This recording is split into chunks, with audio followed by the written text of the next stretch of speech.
Hi everyone, it's Coffee Stitcher. Hello, it's Sunday, September 11th. Never forget, I was a sophomore in high school. I was going to attempt finger spelling, but I've forgotten so much sign that I think it would take forever for me to do it justice. Sorry. I know there's been a call lately for more closed captioning. If I can figure out how to do closed captioning, I will. But for now, that's about the best I can do.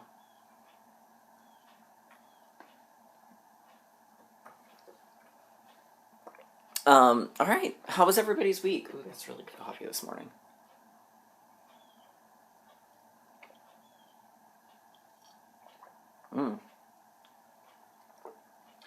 Awesome, that's good to hear.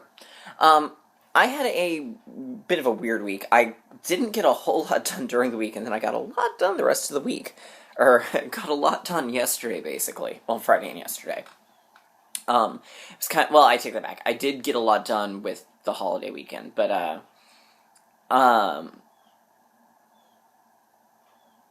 the train of thought just slipped. I did not get as much stitching at lunch done as I would have liked this week, so OzSal almost didn't get finished this week, but it did. But that'll all be coming. So I have a tiny scotch of haul to show, and then we've got our Q&A, we've got some whips, and then we've got the Oz coloring book. So, first we'll do the haul. I got the Sanderson Sisters needle minders from Nifty Needle Nannies. Good old Sarah, Mary, and Winifred. I think they're adorable. So I know there's also one that's their book that's out there, the Winnie's Book of Spells that's out there, and I'll eventually get it too, but I just thought they were so cute. So, yay, needle minders. I also picked up, Tempting Tangles has, and we'll talk about it a little bit more in a moment, Tempting Tangles has a sal that started, a mystery sal, and she was also having a sale, so I picked up the There's No Place Like Home Emerald Castle.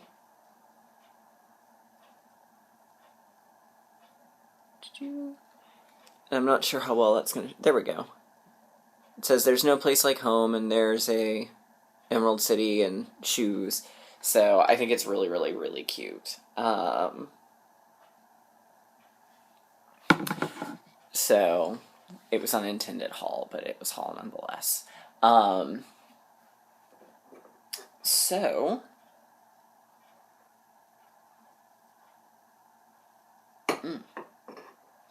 that was this week's haul.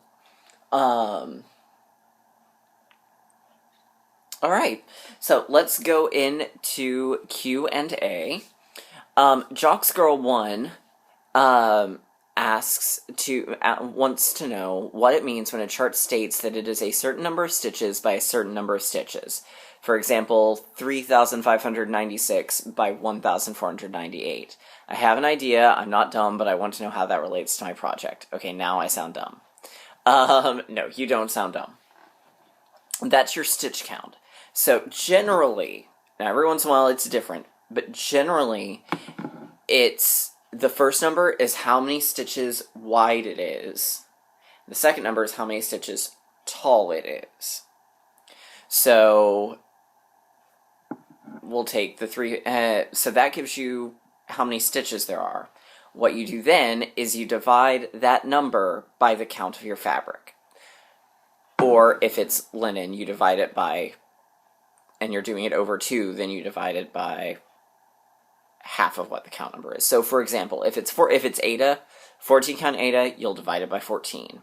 If you're doing 28 count Lugana or linen, then it would be, again, still divided by 14, because it's the number of stitches per inch. So, on 14 count or 28 count, a project that is 3,596 stitches wide would be 256.8 inches? That doesn't seem right. 3596. Yeah, I guess that is right. That is a big stitch. Because you divide that by 12, that's like 21 feet. That does not seem right.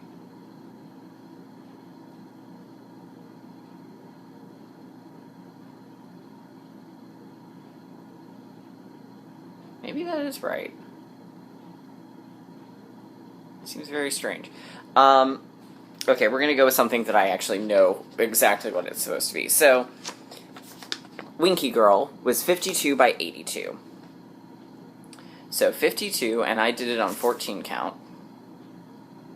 She was 3.71 inches. So yeah, I guess that is correct. That is a big project, Jocks Girl.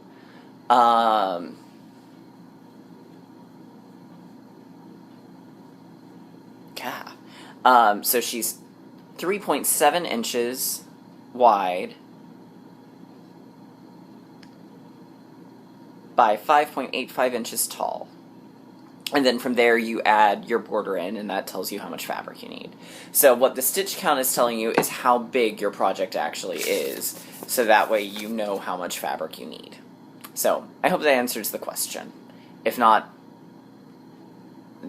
ask for more clarification, because I think I may have just sort of confused everything.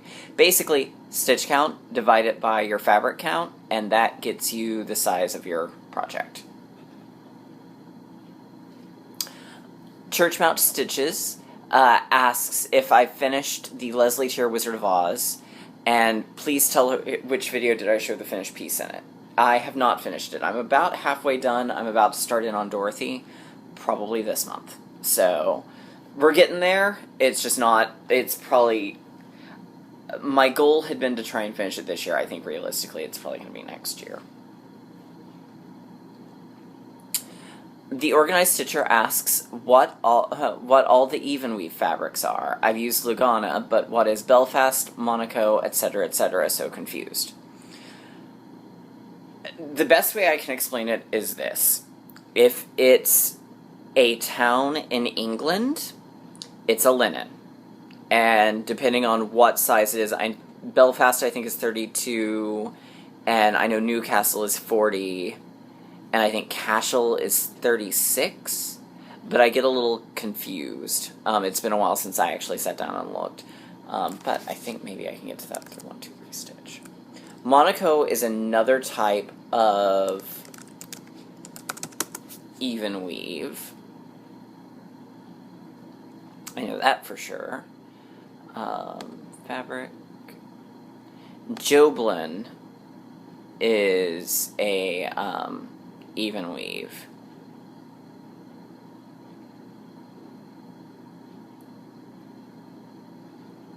Let's see. Belfast is 32. Cashel is 28. Cork is 20. Dublin is 25. Edinburgh is 36. And Newcastle is 40. Lugana and Monaco. Monaco is specifically 28 count. Whereas Lugana can be 25, 28, and 32. And then Joblin is 28 and 32. And Jaslyn, I think, is 28. So those are the different types. Linen specifically is British. When you see the names like Belfast, that's a very specific, I want to say that's Swigert that goes with those. Whereas Witchelt does, yeah. Swigert names theirs based off of British towns. Witchelt just has regular counts. And Joblin, Lugana,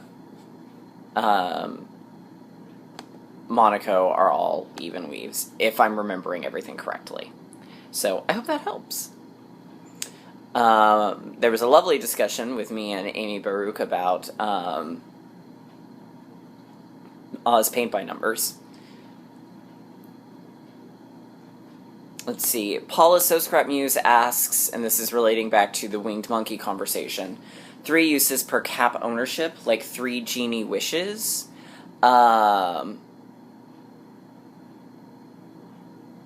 Yes. Pretty much. Kellyville Stitches, we'll discuss your take on Glinda when I actually get to the Glinda ornament in December.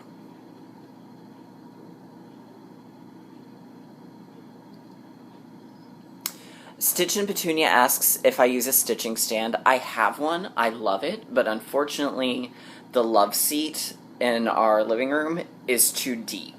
So if I try to use it, I have to be all up on top of it, and that's not terribly comfortable. So eventually I would like to try and get a lap stand, but I just haven't been able to afford it. So thank you to Tori Ma'am 2001-2002 for digging out Little Women and letting me know what the dress is. That will be very helpful.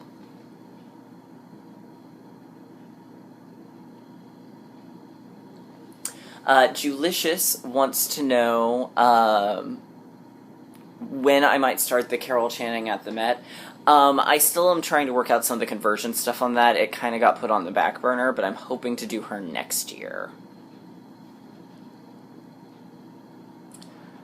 Michelle Ellis wants to know, and this may have actually been on last week, so if I have already repeated it, I apologize, but I think this is the last one.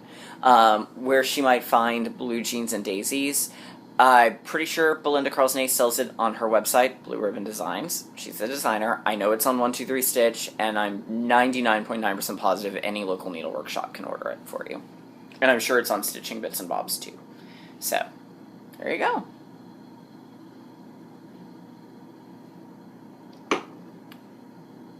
Wonderful questions, everybody. Keep them coming.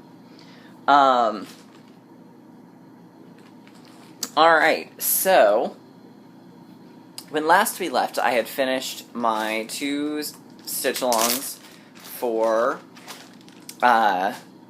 September. I'd finished the Brooks books and my Magical Creatures.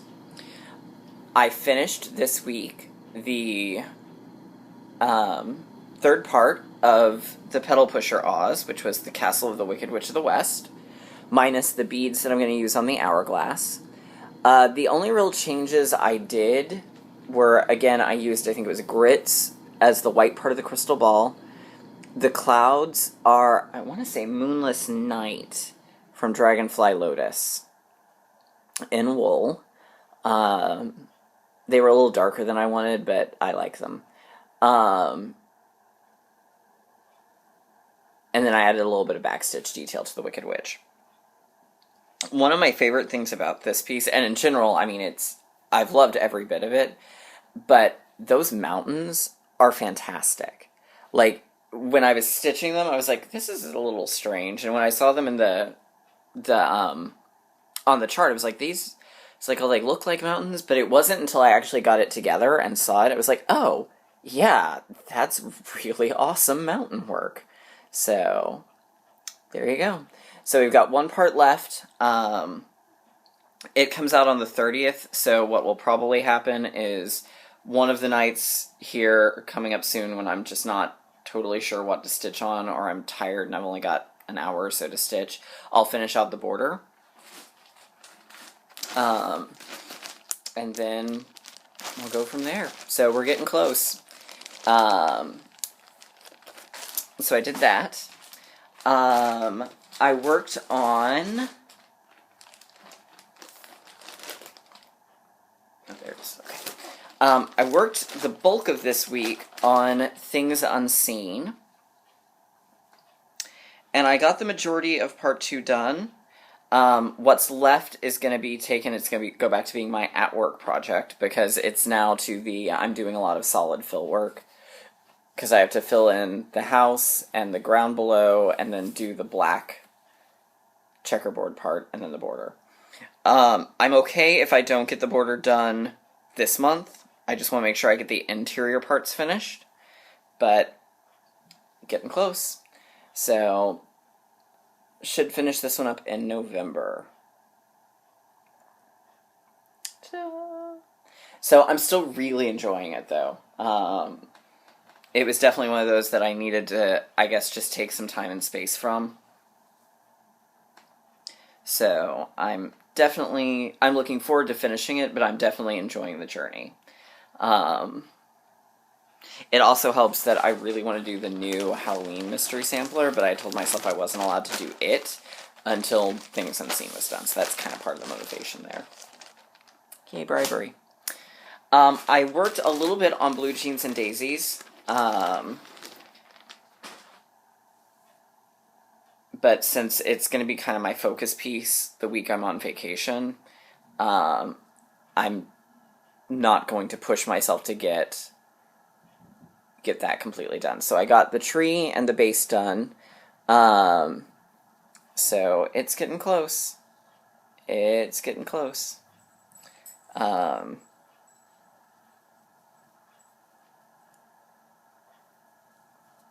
So it's been a very fun stitch. I have greatly enjoyed it. I will miss it when it's done, but it's getting close to time for it to be done. It's been long enough.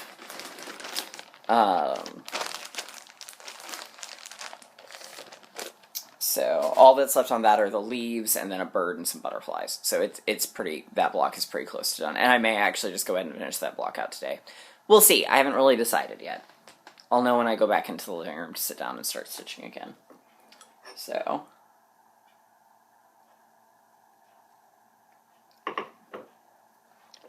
Alright. The next thing was not a planned new start, but Deborah Dick of Tempting Tangles is doing a mystery stitch along. It's $5. Only 9 colors. And it's going to be a finish out if you do it on 32 count. I think it's about an 8x8 square. It's going to be 16 parts. And over the next, let's see, it's every 3 weeks we'll get a new part. So, and it's small. Like each one's only going to be about 30 by 30. And I'll show you the first part so you can kind of see size-wise. It's called Welcome. We don't know anything else about that. And it's really pretty. So I started doing it. I'm using my coffee cup needle binder. But here is part 1. And I actually converted all of the colors from DMC to other things. I'll go over that in just a second. And then I did the little flowers as satin stitches. Ina, I'm not sure. I think it's Ina. Van Laar, who's the moderator on Sampler Life, is helping Deborah with this. And when she stitched it with satin stitches, and I liked that. So I did satin stitches too. So, and this was a real fast stitch. I started this a little bit before 9 last night, and I finished it by about 11 o'clock. So it went pretty quickly. I'm using, and there may be some tweaks done, but I'll read off the colors that were in it originally and what I switched them to.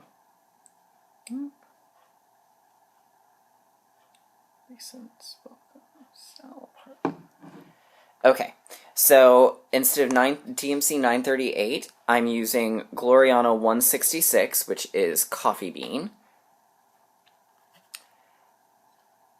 In place of 720, which is orange spice, I'm using Dinky Dye's Trick or Treat. It was an LTE for Stitchy Box. Instead of Canary 972, I'm using Silk Mill 3059. Instead of Christmas Green, I need to pick a different one. I think it's going to probably be Pidgey from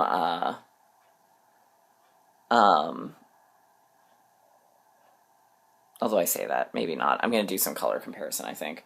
But probably Pidgey. And I realized I grabbed the wrong color when I did this. So the leaves were, this is actually probably going to be what I use instead of 909, which is Karen Collections Emerald. So I need to pick, I'm probably going to have to be Pidgey, or Gidgey from Dinky Dyes. For 552 Violet Medium, I used Boolia from Dinky Dyes. That's the darker purple. For the dark cranberry, which is 601, I'm using Soie Cristal and Dark Pink from the Karen Collection. Which will also make its appearance when I do Glinda, I'm pretty sure. I spent a lot of time buying a whole lot of pink silks for Glinda. Then the lighter one is going to be another Stitchy Wax Limited Edition Krynic Silk Mori and Rose. And then Dinky Dyes number 111 Lilac replaced Light Violet, which was 554. So that's what I did, and I'm doing mine on Autumn from Under the Sea Fabrics. So I think the model is being stitched on a white, but white sometimes hurts my eyes, so that's why I chose this one.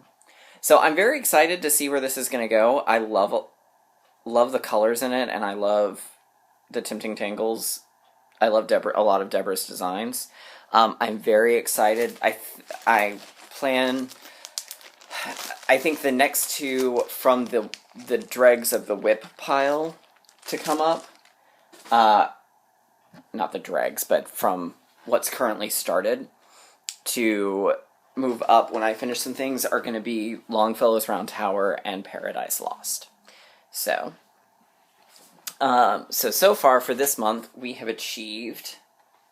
I don't have a pencil back here. I have a white gel pen. That's not going to do any good. We finished Oz Style. I finished Flying Monkey. I finished Magical Creatures. I've got most of Things Unseen, Part 2 finished. So now we've got left. So I've got 4 done. We've got Let's Go on an Adventure, November and December of Storytime, National Park, which that one I'll probably do closer to when Part 2 comes out, Cereal Bowl, and Hocus Pocus. So I'm going to go ahead and start in on Storytime and do the next 2. So that very well is probably what I'll be starting when I get done with the video. So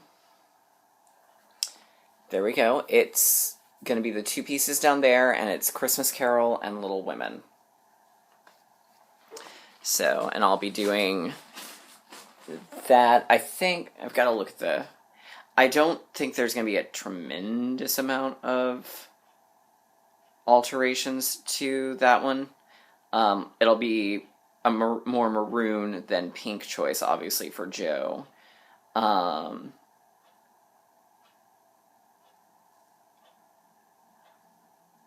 whoops, Springtime Sampler.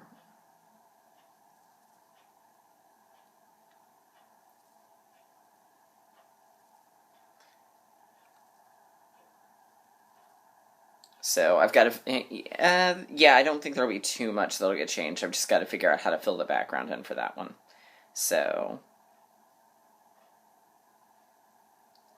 yep. And then, so what I'll do then is move over, and next month I'll do October and September.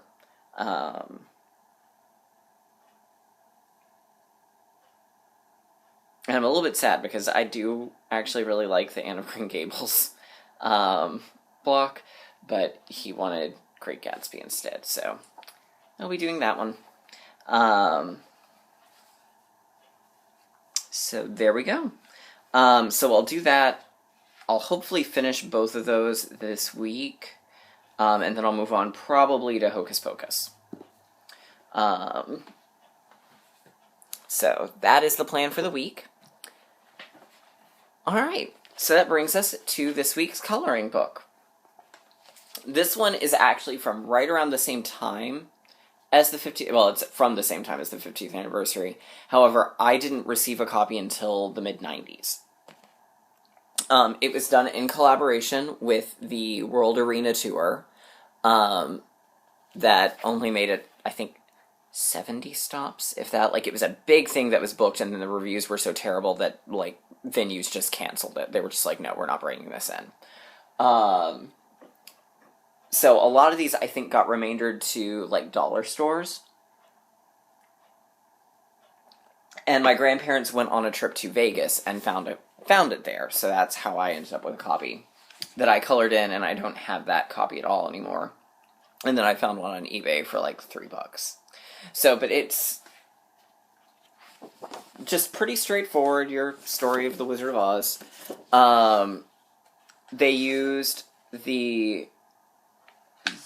They based a lot of it off of, obviously, the movie. I mean, it's intended to be the movie. But they also echoed in some of the costumes from the stage version, like Glinda having butterfly wings. But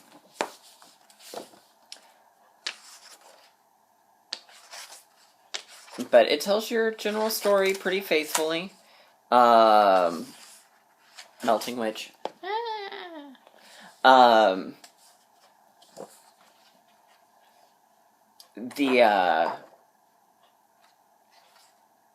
have no idea who did the artwork, because quite literally it just opens up there.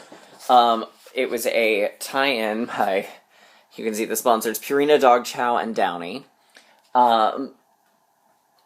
There's a lot of souvenirs from the Arena Tour. I have some of them. I don't have a lot of them. I do have the watch. And then I've got the smaller grouping of figures of Dorothy, Scarecrow, Tin Man, Lion, and the Wicked Witch. But there's a lot more that's out there that I would love to one day have. I don't even have the souvenir program for that, actually. And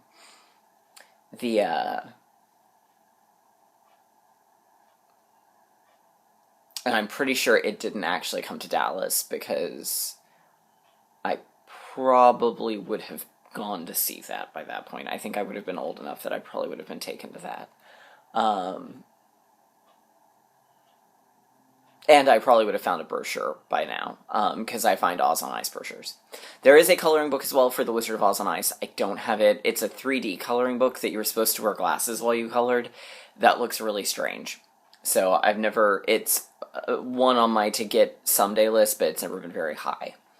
So, we've got two more. One that was released in the 2000s, early 2000s, when I was in high school, and then one that came out earlier this year. So those are the last two. And then I think I'm going to do Oz Paper Dolls, because I think I have enough. And I may just sort of continue with this paper doll activity book thing, because they're kind of fun. At least for a little while. I know several people suggested me doing reviews of the books. If I can figure out a way to get them read without interfering with my stitching time, because that tends to be what I go default to, then yes, that's actually something I would consider doing. So, Alright, well, that's kind of it for me this week. I'm gonna pack things up here, and I'm gonna go back to my stitching. So, I hope everyone has a great week, and I will see you all soon.